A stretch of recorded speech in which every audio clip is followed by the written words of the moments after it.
सत श्री अकाल सारिਆਂ ਨੂੰ मैं Jasmeet Bhatia study visa expert landmark immigration तो और जिवें कि तुहानूं पता ही होना कि आस्ट्रेलिया तो भी बहुत बड़ा अपडेट आया है सारे स्टूडेंट्स वास्ते। जिवें कि कैनेडा तो स्टडी वीज़ा अपडेट आया सी, उन्ना ही बड़ा अपडेट आया है आस्ट्रेलिया तो। सो आस्ट्रेलिया मॉरिसन गवर्नमेंट यानी कि स्कॉट मॉरिसन की गवर्नमेंट जिहड़े कि प्राइम मिनिस्टर है स्कॉट मॉरिसन की गवर्नमेंट, उन्होंने मिनिस्ट्री ऑफ एजुकेशन ने अज जारी की बहुत ही वड्डी अपडेट।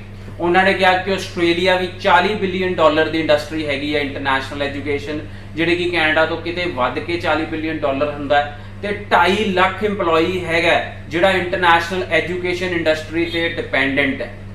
सो तुसीं सोच सकते हो कि कितनी वड्डी तादाद ते लोग डिपेंडेंट हैगे इंटरनेशनल एजुकेशन ते इंटरनेशनल स्टूडेंट्स ते।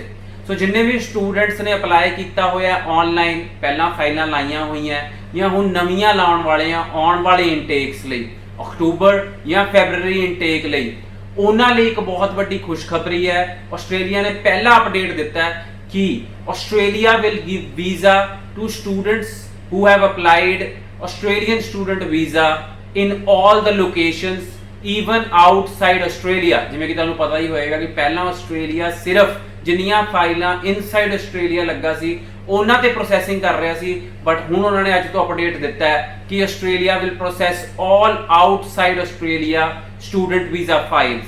सो बहुत वड्डी न्यूज़ हैगी स्टूडेंट्स वास्ते कि जिहड़ा कि पहला वड्डा अपडेट हैगा। सो 5 वड्डे अपडेट आए, उन्हां चों पहला अपडेट ये सी। सैकेंडली, जिन्हां दे स्टूडेंट वीज़ा एक्सपायर हो गए हैं और वो अपना कोर्स खत्म नहीं कर पाए, उन्हां स्टूडेंट्स लिए भी बहुत वड्डी खुशखबरी है। So there will be no embassy fee charge from students जिन्हां दे स्टूडेंट वीज़ा एक्सपायर हो गए हैं, क्योंकि कोविड-19 करके जेडे स्टूडेंट्स अपना स्टूडेंट वीज़ा नहीं पढ़ाई खत्म कर पाए उन्होंने कोई भी एम्बेसी फीस चार्ज नहीं की जाएगी आस्ट्रेलियन गवर्नमेंट वालों। ये भी बहुत वड्डी खुशखबरी हैगी है सारे स्टूडेंट्स लिए। थर्ड अपडेट हैगा कि जे तुसी तुहाडा वीज़ा अप्रूव हो जाता है और तुसी ट्रैवल नहीं कर पाते आस्ट्रेलिया तो तुसी अपनी ऑनलाइन पढ़ाई शुरू कर सकते हो और ऑनलाइन पढ़ाई नूं पूरी मानता दी जाएगी और तुहानूं पूरा पोस्ट स्टडी वर्क वीज़ा मिलेगा जिहदे लई तुसी एलिजिबल हैगे हो।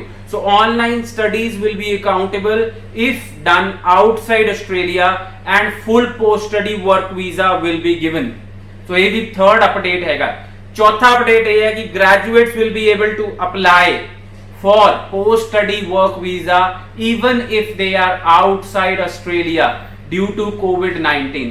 सो जिहड़े ग्रेजुएट हो गए सी, जिवें किसी दी बैचलर खत्म हो गई सी वो घर आए हुए सी, जिवें किसी दी मास्टर्स खत्म हो गई सी वो घर आए हुए सी इंडिया, पर अपना post study work visa apply करना चाहते हैं। So they can apply for their post study work visa from India itself and जे उन्होंने एक्सपायर हो गया स्टूडेंट वीज़ा तां भी कोई चिंता करने की जरूरत नहीं हैगी है। और पंजवां वड्डा अपडेट ये है कि इंग्लिश रिक्वायरमेंट्स जे तुहाडे एक्सपायर हो गई हैं, जिवें तुसीं आईलैट्स तुसीं तुहाडी फाइल लगी सी मार्च विच पर उस तो बाद कोई रिजल्ट नहीं आया, सपोज तुहाडा आईलैट्स रिजल्ट एक्सपायर हो गया तो तुहानूं एक्सटेंशन दी जाएगी, तुहानूं टाइम दिता जाएगा नवा आईलैट्स रिजल्ट सबमिट करने लई।